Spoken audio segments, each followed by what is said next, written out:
नमस्कार साथियों, मैं अभिलाष कुमार आप सभी का स्वागत करता हूं अपने इस YouTube channel RK new study में। और आज की इस वीडियो में हम पढ़ेंगे class 10th UP board math most important question जो आपके एग्जामों के लिए महत्वपूर्ण साबित होंगे। तो आइए प्रश्नों को शुरुआत करते हैं।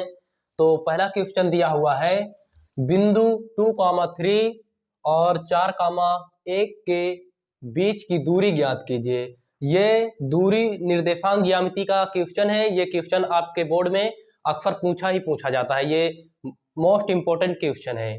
तो दूरी सूत्र वाला ये पहला क्वेश्चन दिया हुआ है हमें कि बिंदु 2,3 व 4,1 के बीच की दूरी ज्ञात कीजिए। तो मैं आपको बताऊंगा। देखिए, आप मान लो ये ए बिंदु है, ये बी बिंदु है और इसकी दूरी कितना दिया हुआ है। माना ए बिंदु की दूरी 2,3 दिया हुआ है, बी बिंदु की दूरी 4,1 दिया हुआ है। हमें कह रहा है कि इन दोनों बिंदुओं के बीच को दूरी ज्ञात कीजिए।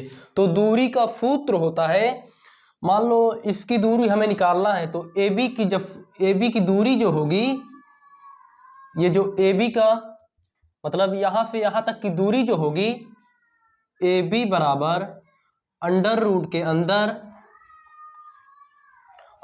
के अंदर x2 माइनस x1 का whole square plus y2 minus y1 का होल स्क्वायर इसके बराबर होगी।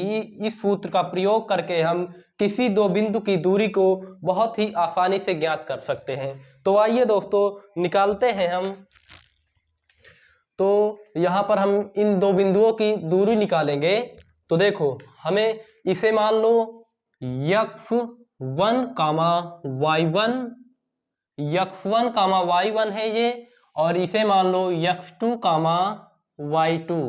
हमें इन दो बिंदुओं की दूरी निकालना है। तो AB की जो दूरी हो जाएगी, देखो x2 के मान क्या है, x2 बराबर कितना है 4। तो यहां पर लिखेंगे 4 माइनस x1 का मान कितना है, x1 का मान है 2। तो यहां पर 2 लिखेंगे, इसका वर्ग प्लस y2 का मान क्या है 1, तो 1 लिखेंगे। y1 का मान क्या है 3, तो यहां पर माइनस 3 का होल स्क्वायर ये होता है।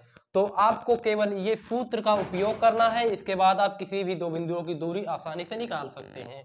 तो ए बी बराबर क्या हो जाएगा, ए बी बराबर अंडर रूट के अंदर 4 में से 2 गए कितना हो जाएगा 2, प्लस 3 में से 1 गए -2 हो जाएगा, क्योंकि यहाँ पर 3 की वैल्यू ज्यादा है। तो यहाँ पर 2 का वर्ग। ए बी बराबर कितना हो जाएगा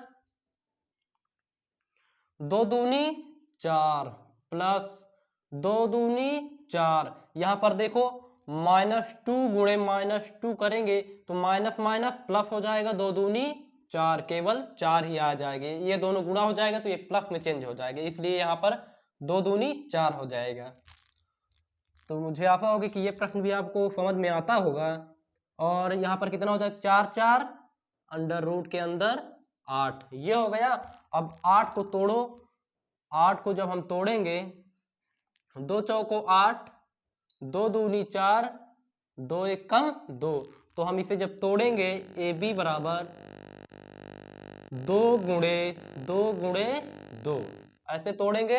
अब एक हम इसमें से निकाल लेंगे, इसमें से देखो 2 2 है तो इस एक निकाल लेंगे तो 2√2 आंसर हो जाएगा इसका। इकाई यहाँ पर लिख सकते हैं, इकाई को या मीटर में सेंटीमीटर में कुछ भी हो सकता है, तो यहाँ पर इकाई। तो इस प्रकार ये प्रश्न का आंसर आ चुका है। तो मुझे आशा होगी कि ये प्रश्न भी आपको समझ में आया होगा। ये दूरी सूत्र का क्वेश्चन आपके बोर्ड में अक्सर पूछा जाता है। तो चलते हैं अगले प्रश्न की ओर। अगला प्रश्न को लाने से पहले हम इसे इरेज कर दे रहे हैं।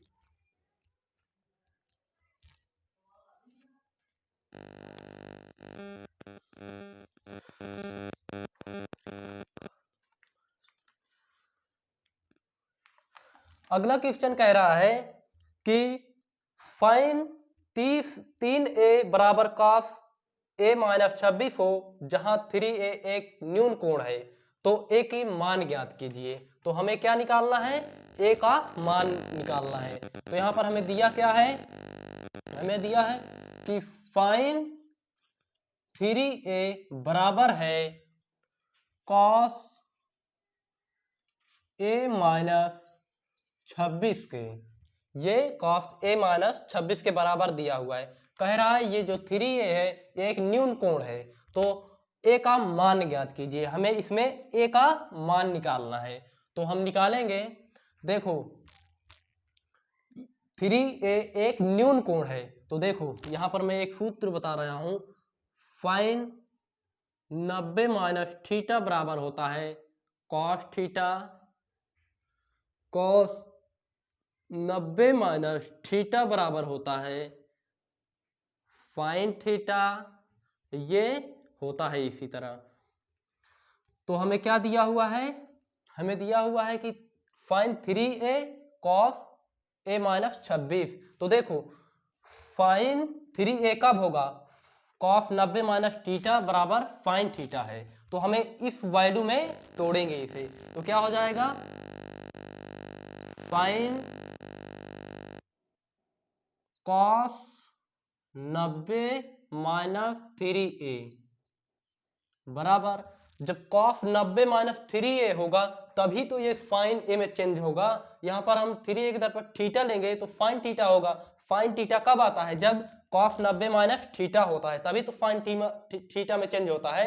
तो यहाँ पर फाइन थीटा की दर पर 3a है, तो इस रूप में ये चेंज है, तो कॉस 90 माइनस 3a लिखेंगे तभी तो ये फाइन 3a में चेंज होगा। तो अब इसे हम लिखेंगे कॉस, इसे उसी तरह लिखा रहने देना है 26 डिग्री। तो देखो 26 डिग्री। अब देखो cos 90 minus 3a cos a minus 26 ये है। अब इसे हमें सोल्व करना है। देखो ये कॉस है, इसे जब नीचे लाएंगे तो ये भाग में चला जाएगा, तो ये कट जाएगा, लेकिन आपको इसे काटना नहीं है, इसे काटा नहीं जाता। तो केवल हमें ये समझ लो यहाँ पर ये कट ही गया है, ऐसे ही कट गया है, लेकिन काटना नहीं है आपको। देखो 90 माइनस 3a बराबर a माइनस 26 डिग्री। आपको केवल अंदर वाला लिख लेना है, ये दोनों तो कटा ही है, यहाँ पर ये चला जाएगा नीचे जब, तो यहाँ पर कॉस से कॉस कट जाएगा। लेकिन हम यहाँ पर डायरेक्ट ही कर दिए, ऐसे ये कट गया। लेकिन आपको एग्जाम में काटना नहीं, क्योंकि ये नहीं कटता है, इसकी कुछ स्थितियां होती हैं इसीलिए नहीं करता है। तो यहाँ पर हमें माइनस 3a बराबर, यहाँ पर माइनस 3a ये प्लस में है, ये इधर आएगा माइनस a बराबर माइनस 26, ये प्लस में है, इधर जाएगा माइनस 90 डिग्री। ये हो गया।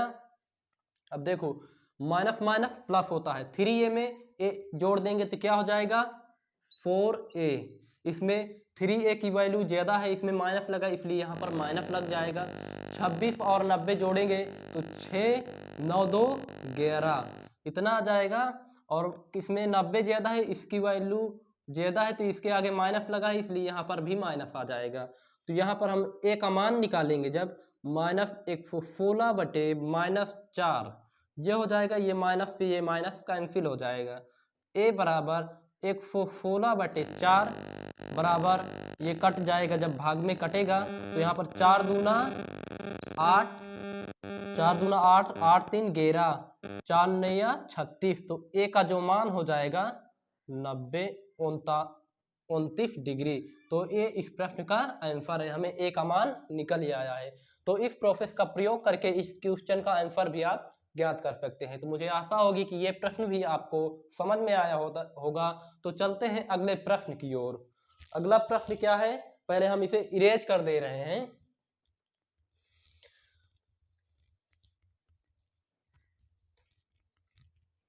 अगला प्रश्न क्या कह रहा है,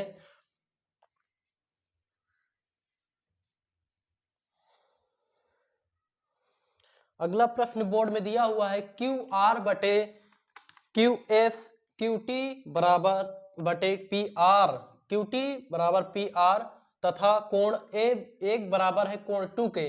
तो ज्ञात कीजिए कि त्रिभुज पी क्यू एस समरूप है टी क्यू आर के, समरूप त्रिभुज। ये त्रिभुज का जो है त्रिभुज के चैप्टर का क्वेश्चन है। तो हमें दिया हुआ है कि एक त्रिभुज है, एक त्रिभुज है, इसमें चित्र भी दिया हुआ है।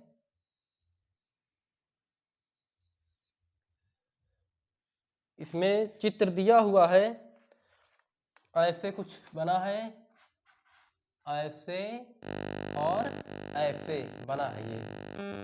तो यहाँ पर दिया हुआ है P Q R, P Q R, P Q R yes T, ये दिया हुआ है। हमें दिया हुआ है इसमें, हमें इसमें दिया हुआ है, यहाँ पर थोड़ा मैं गलती सी गलत बन गया है। यहाँ पर ये दिया हुआ है कि ऐसे, ये P है।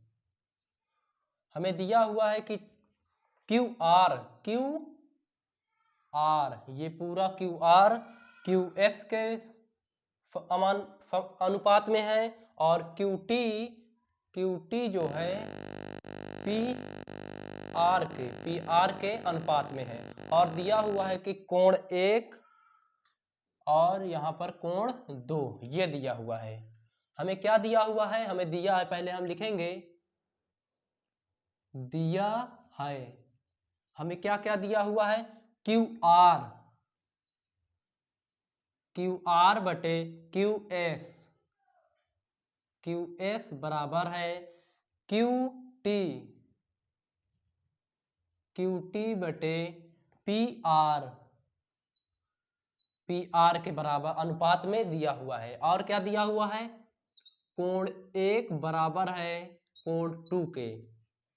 हमें इस त्रिभुज में दिया क्या है, त्रिभुज पी क्यू आर में टी एस तक इस तरह बढ़ाया गया है कि कोण 1 कोण 2 के बराबर है, ये जो कोण 1 है कोण 2 के बराबर है। और त्रिभुज की भुजा क्यू आर और त्रिभुज की भुजा क्यू एस के बराबर है। ये पूरा त्रिभुज इस त्रिभुज के, इस छोटे से त्रिभुज के भुजाओं के बराबर है। ये बड़ा वाला त्रिभुज ये छोटे त्रिभुज के बराबर है और भुजा के बराबर है, और ये जो बड़ा वाला भुजा है इसमें क्यू टी जो है पी आर के बराबर है, इसके बराबर है। हमें निकालना है कि ये जो दोनों त्रिभुज है ना, क्यू पी आर और टी क्यू आर दोनों समरूप है। हमें क्या निकालना है, यहाँ निकालना है ज्ञात करना है। हमें क्या ज्ञात करना है, हमें ज्ञात करना है त्रिभुज पी क्यू एस, त्रिभुज पी क्यू एस समरूप है त्रिभुज पी क्यू एस समरूप त्रिभुज टी क्यू आर। हमें समरूप त्रिभुज को करना है। त्रिभुज ये जो छोटा वाला त्रिभुज पी क्यू एस, त्रिभुज पी क्यू एस मतलब ये वाला त्रिभुज, ये त्रिभुज जो है टी क्यू आर, त्रिभुज टी क्यू आर, ये बड़े वाले त्रिभुज के बराबर सिद्ध करना है। ये जो छोटा वाला त्रिभुज है, ये वाले जो त्रिभुज है, इस त्रिभुज को हमें ये वाला त्रिभुज के बराबर सिद्ध करना है, इस बड़े वाले त्रिभुज के बराबर सिद्ध करना है। तो यहां लिखेंगे हल। हल कैसे करेंगे, अब देखो मैं फिर से इसे बना दे रहा हूं। इस त्रिभुज का जो है यहां पर हम बना दे रहे हैं। मान लो ये त्रिभुज है, यहां दिया हुआ है टी क्यू आर, यहां पर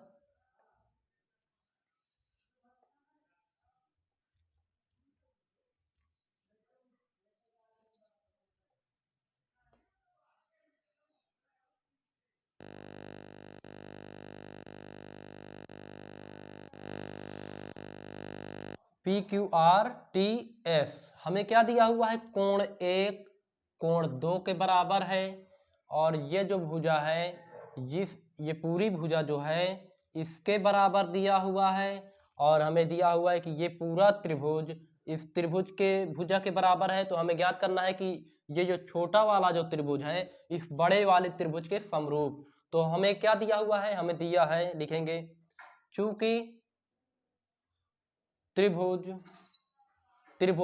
पी क्यू आर में त्रिभुज पी क्यू आर में क्या दिया हुआ है, कोण 1 बराबर कोण 2, कोण 1 बराबर कोण 2। हमें पता है कि समद्विबाहु त्रिभुज, जब किसी त्रिभुज की दो कोण बराबर हो तो उनके संगत कोण भी, संगत भुजाएं भी बराबर होती हैं। तो हमें ये वाला इस त्रिभुज में कोण 1 के बराबर दिया हुआ है, तो इनके सामने वाली जो भुजा है, इसके सामने वाली क्या है, इस हमें ये त्रिभुज पी क्यू आर में हमें इससे मतलब नहीं है। हमें इस त्रिभुज में क्या है, 2 के सामने क्या है, पी क्यू, तो कोण पी क्यू 2 के सामने क्या है, पी क्यू, 2 के सामने पी क्यू है और कोण 1 के सामने है पी आर के बराबर दिया हुआ है। यहां लिख देंगे बराबर कोण की संगत भुजा, बराबर कोणों की संगत भुजा, ये बराबर हो गई। अब हमें क्या दिया हुआ है, इस समीकरण ए का जो मान है इसे मान लो 1, समीकरण 1। अब इसी को इसमें धर दो, ये दिया हुआ है, हमें लिखना है चूंकि क्यू आर बटे क्यू एस बराबर क्यू आर बटे क्यू एस क्यू टी बटे पी आर हमें क्या दिया हुआ है, पी आर का मान पी क्यू के बराबर है। अब जहां पर हमें पी आर दिया हुआ है यहां पर पी क्यू रख दें, ये इसमें से, तो यहां लिखेंगे क्यू आर बटे क्यू एस बराबर क्यू टी बराबर पी आर का मान कितना, पी आर बराबर है पी क्यू, तो पी आर के दर पर पी क्यू रख देंगे, यहां पर पी क्यू, यहां लिख देंगे समीकरण 1 से। ये हमें समीकरण 1 दिया हुआ है, समीकरण 1 से। अब देखो इस पूरे त्रिभुज में देखो क्यू आर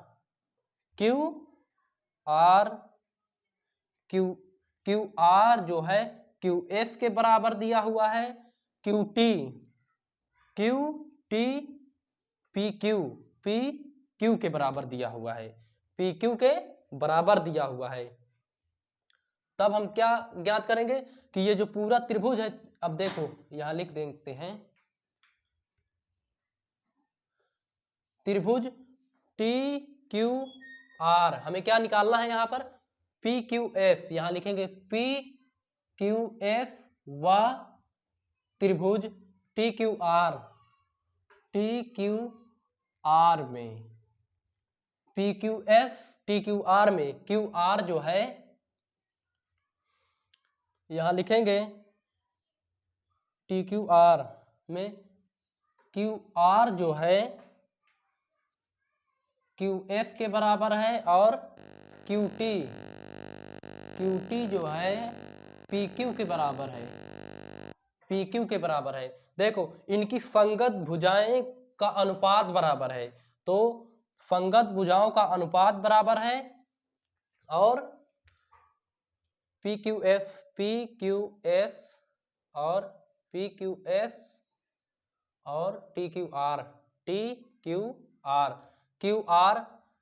आर बटे क्यू एस और क्यू टी बटे पी क्यू के बराबर है, और इसमें का एक कोण भी बराबर है, कोण 1 बराबर है कोण, इन दोनों त्रिभुज में देखो कोण 1 आता है और इस वाले त्रिभुज में भी कोण आता है, तो त्रिभुज कोण पी क्यू एस यहां लिखेंगे कोण पी क्यू एस बराबर है कोण टी क्यू आर। इस दोनों त्रिभुज में देखो, ये छोटा वाला त्रिभुज में देखो और इस पूरे बड़े वाले त्रिभुज में देखो, त्रिभुज दोनों में उभयनिष्ठ, एक बार इसमें भी ये वाला कोण आता है, एक बार इसमें भी ये वाला कोण आता है, तो दोनों में उभयनिष्ठ आता है, इसीलिए ये दोनों कोण क्या हो जाएगा, T Q R P Q F, उभयनिष्ठ। यहां लिखेंगे उभयनिष्ठ कोण, यहां लिख देंगे उभयनिष्ठ कोण। अब हमें क्या पता है कि जब किसी दो त्रिभुज में उनके संगत भुजाओं का अनुपात बराबर हो और उसको मिलाने वाली रेखा के बीच का कोण भी बराबर हो, संगत भुजाओं और उनके बीच का कोण बराबर हो, तो वह एस ए एफ समरूपता कसौटी से, एफ ए एफ समरूपता कसौटी से त्रिभुज पी क्यू एफ समरूप हो जाएगा त्रिभुज टी क्यू आर। ये बहुत ही इंपॉर्टेंट क्वेश्चन है, अक्सर बोर्ड में पूछा जाता है। अब यहाँ पर फिर से बता दे रहा हूँ कि इन दोनों त्रिभुज में, ये जो छोटा वाला त्रिभुज है और ये बड़ा वाला त्रिभुज है, हमें देखो इन दोनों त्रिभुज में पी क्यू एफ और टी क्यू आर में P Q T R Q के बराबर है, क्यू एफ क्यू आर के बराबर है, और इन दोनों को मिलाने वाली कोण जो है, मिलने वाला उभयनिष्ठ कोण एक है। इन दोनों त्रिभुज में कोण एक जो है, दोनों में उभयनिष्ठ कोण है, तो इसलिए यस ए एस समरूपता कसौटी से दोनों त्रिभुज समरूप सिद्ध हो जाते हैं। तो इस प्रकार ये प्रश्न भी सोल्व हो चुका है। तो मुझे आशा होगी कि ये प्रश्न भी आपको समझ में आता होगा। त्रिभुज का क्वेश्चन डिफिकल्ट होते हैं, मगर सही से समझोगे तो आ जाएंगे। तो मैंने बता दिया ये इंपॉर्टेंट क्वेश्चन है। तो चलते हैं अगले प्रश्न की ओर। अगला प्रश्न क्या है, पहले हम इसे इरेज कर दे रहे हैं। मिनट की बनकर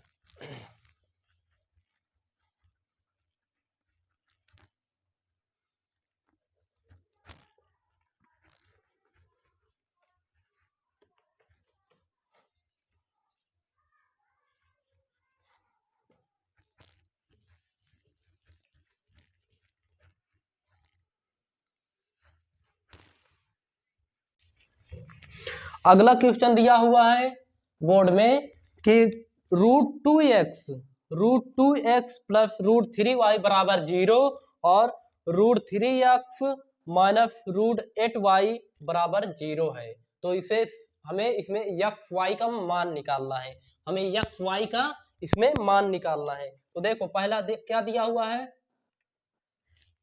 मार्कर नहीं चल रहा है, देखो पहला क्या दिया हुआ है, √2x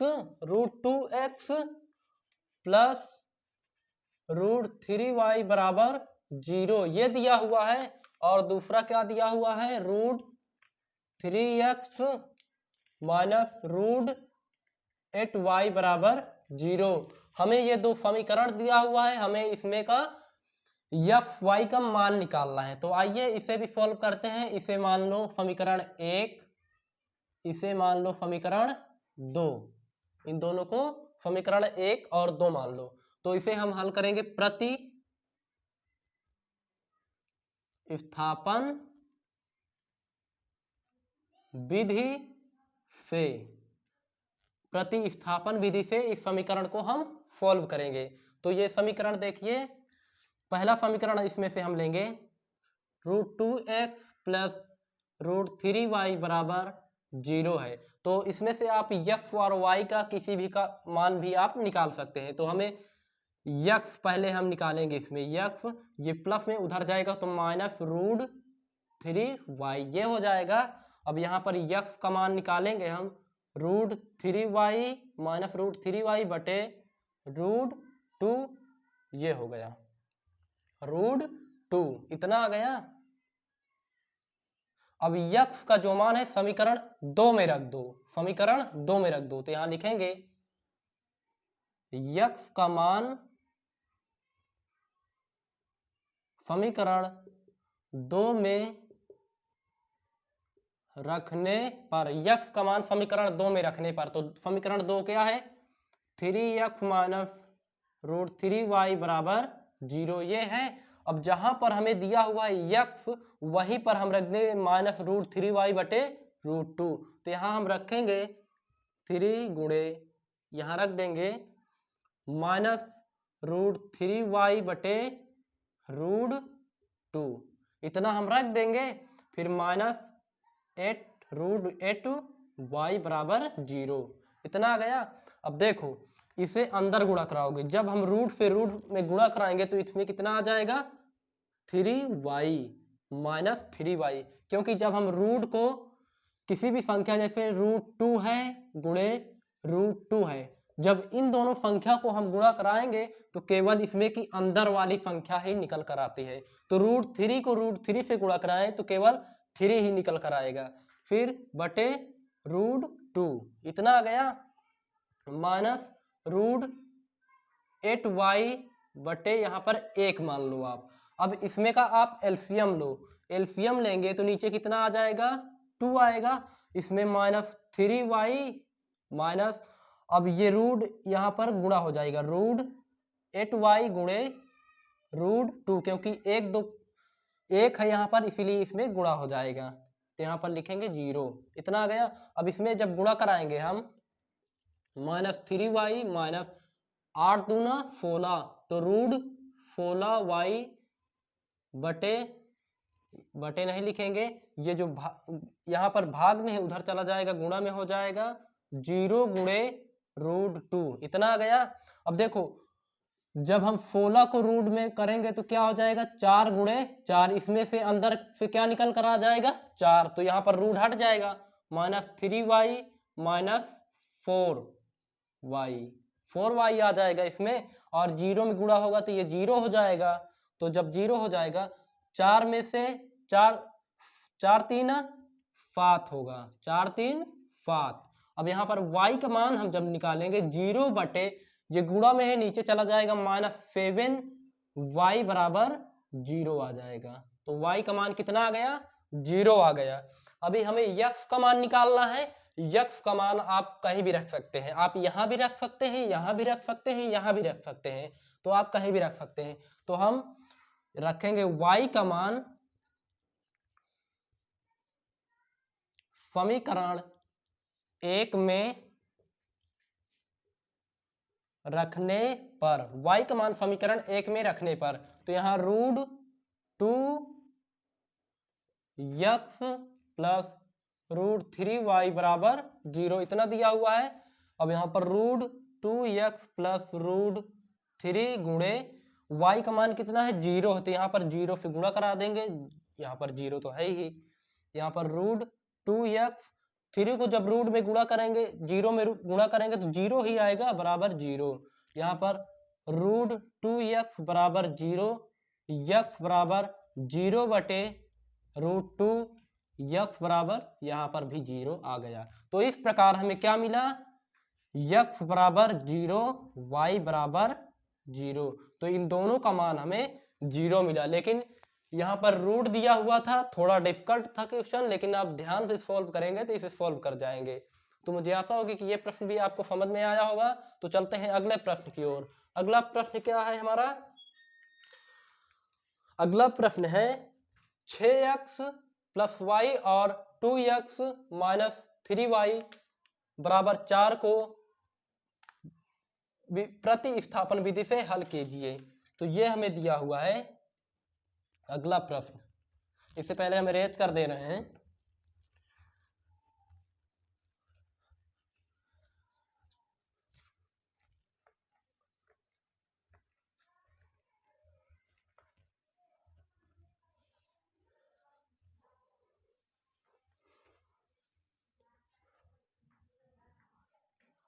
अगला क्वेश्चन क्या दिया हुआ है, 6x प्लस वाई बराबर 4, और क्या दिया हुआ है 2x माइनस 3y बराबर 4। तो इसे हमें किस विधि से हल करना है, प्रतिस्थापन विधि से हल करना है। तो हमें पहला क्या दिया हुआ है 6x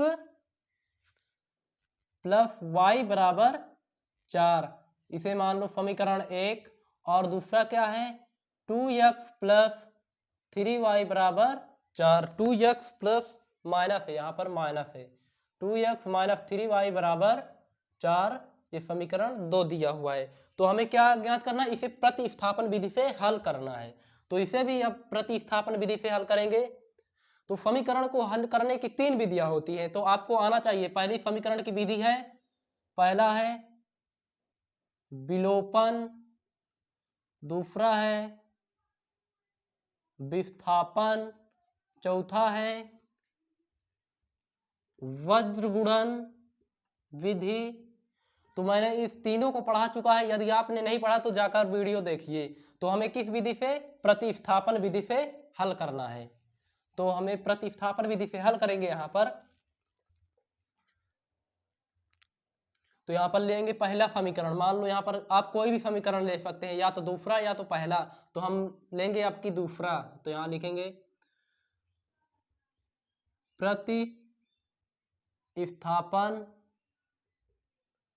विधि से, प्रतिस्थापन विधि से। तो 2x माइनस 3y बराबर 4। तो यहाँ पर आपकी बार हम यक्स का मान निकालेंगे। तो 2x बराबर 4, ये माइनस में उधर जाएगा तो प्लस 3y में हो जाएगा। तो यहाँ यक्स का मान निकालेंगे हम 4 प्लस 3y बटे 2, ये आ गया यक्स का मान। अभी इस यक्स का जो मान है समीकरण 1 में रखो अब। तो यहां लिखेंगे यक्स का मान समीकरण 1 में रखने पर, यहां पर आप ध्यान देंगे कि अगर आप दूसरा लेंगे तो यक्स वाई का मान समीकरण 1 में रखेंगे, अगर पहला वाला समीकरण को हल करेंगे तो दूसरे में रखेंगे। हमने पहले वाले समीकरण को, दूसरे वाले समीकरण को हल किया है, इसलिए हम पहले वाले समीकरण में रखेंगे। तो यहाँ रखेंगे 6x प्लस वाई बराबर 4, इतना दिया हुआ है पहला समीकरण। तो यहाँ पर यक्स जहां पर है वहां पर इसको रख दो। तो 6x का मान क्या है, 4 प्लस 3y बटे 2 प्लस y बराबर 4, ये हो जाएगा। तो इसे अंदर गुणा करो, 6 चौको 24 प्लस 36 18y बटे, यहाँ पर हो जाएगा 2 प्लस y बराबर 4, ये हो जाएगा। ये नीचे उधर चला जाएगा, गुणा में हो जाएगा 24 प्लस 18y, 4 दूना 8, कितना आ गया यहाँ पर 24 प्लस 18y बराबर 8, इतना है। तो यहाँ पर 18y बराबर 8, ये प्लस में उधर जाएगा तो माइनस 24 हो जाएगा। 18y बराबर 24 में से 8 जाएंगे तो कितना हो जाएगा, 14 में से 8 गए, 8 6 16, तो माइनस 16 आएगा, क्योंकि यहाँ पर 24 की वैल्यू जो है वो बड़ी है। तो यहाँ पर लिखेंगे y बराबर माइनस 16 बटे 18। तो यहाँ लिखेंगे, काटेंगे जब 2 8 16, 2 9 18, y का जो मान आ गया है 8 बटे 9। तो y का मान कितना आ चुका है, 8 बटे 9। तो इस y का जो मान है आप किसी भी समीकरण में रख सकते हैं, आप कहीं भी रख सकते हैं। तो मैं इसे किस में रखूंगा, इसको समीकरण 2 में रखेंगे फिर। तो y का मान समीकरण 2 में रखने पर, समीकरण 2 में रखने पर क्या है, समीकरण 2 2x माइनस 3y बराबर 4, यह y का मान रखेंगे 2x माइनस 3 गुणे माइनस 8 बटे 9 बराबर 4, ये हो जाएगा। यहाँ पर जब हम काटेंगे 3 1 कम 3, 3 त्रिका 9, इतना हो जाएगा। 2x minus minus minus plus हो जाएगा, तो यहाँ पर प्लस 8 बटे 3 बराबर 4, इसका एलसीएम लेंगे जब तो 3 आ जाएगा।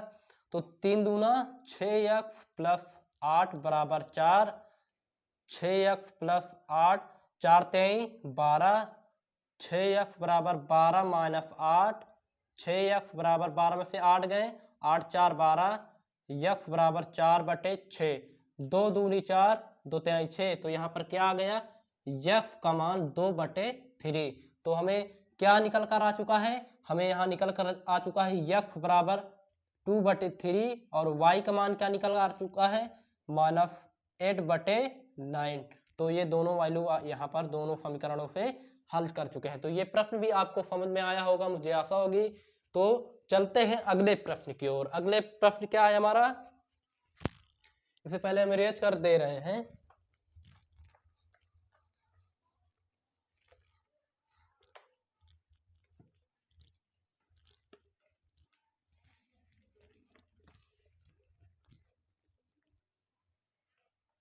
अगला प्रश्न क्या है,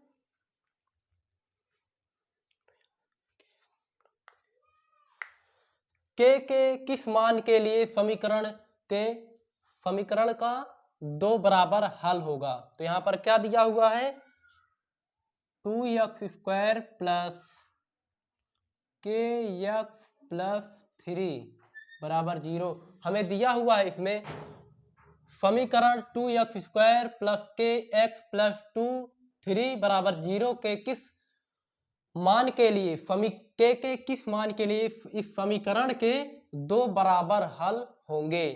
तो यहां लिखेंगे हम दो बराबर हल होंगे। तो यहां पर समीकरण की तुलना करेंगे। पहले हम समीकरण की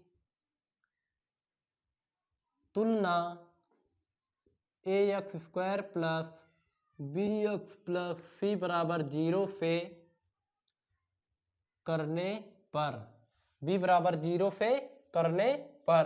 तो यहाँ पर अगर समीकरण का दो बराबर हल होंगे तो यहाँ पर b² माइनस 4ac का जो मान है b² माइनस 4ac का जो मान है वो 0 के बराबर आना चाहिए। b² माइनस 4ac का जो मान है यहाँ पर 0 के बराबर आना चाहिए। तो यहाँ लिखेंगे a बराबर क्या है, a बराबर क्या है 2, b बराबर क्या है k, c बराबर क्या है 3। यहाँ पर तुलना कर चुके हैं हम। अब हम यहाँ पर रख कर देंगे b² क्या है k का स्क्वायर माइनस 4 गुणे a का मान क्या है 2, तो यहाँ पर 2 रखेंगे। c का मान क्या है 3, तो यहाँ पर 3। b² माइनस 4ac का जो मान है 0 के बराबर होना चाहिए। तो हम इसे निकालेंगे जब k का स्क्वायर माइनस 4 दूना 8 त्रिक 24 बराबर 0, k स्क्वायर बराबर 24, 4 दूना 8, 8 त्रिक 24। तो यहाँ k का जो मान होगा अंडर रूट के अंदर प्लस माइनस 24। तो यहाँ लिखेंगे k बराबर 4 छंग 24। तो यहाँ लिखेंगे प्लस माइनस रूट 4 गुणे 6, ये हो जाएगा k बराबर प्लस माइनस 2 रूट 6। तो यहाँ पर एक मान हो जाएगा k बराबर 2 रूट 6 और यहाँ पर कितना आ जाएगा 2x b² माइनस 4ac का जो मान है 0 के बराबर हो जाएगा।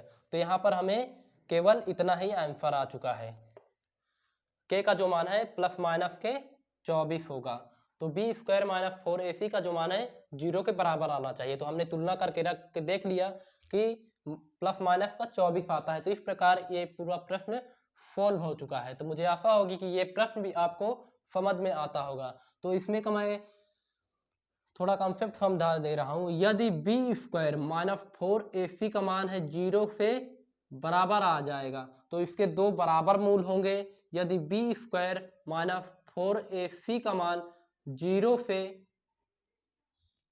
छोटा आ जाएगा तो इसका 0 से जो छोटा आ जाएगा तो इसका मूल नहीं होगा। तो b² माइनस 4ac का जो मान है 0 से बड़ा होगा तो इसके दो बराबर मूल होंगे। तो इस कॉन्सेप्ट को आपको ध्यान में रखना है। तो मुझे आशा होगी कि ये प्रश्न भी आपको समझ में आया होगा। तो चलते हैं, मिलते हैं अगले वीडियो में। तो तब तक के लिए धन्यवाद।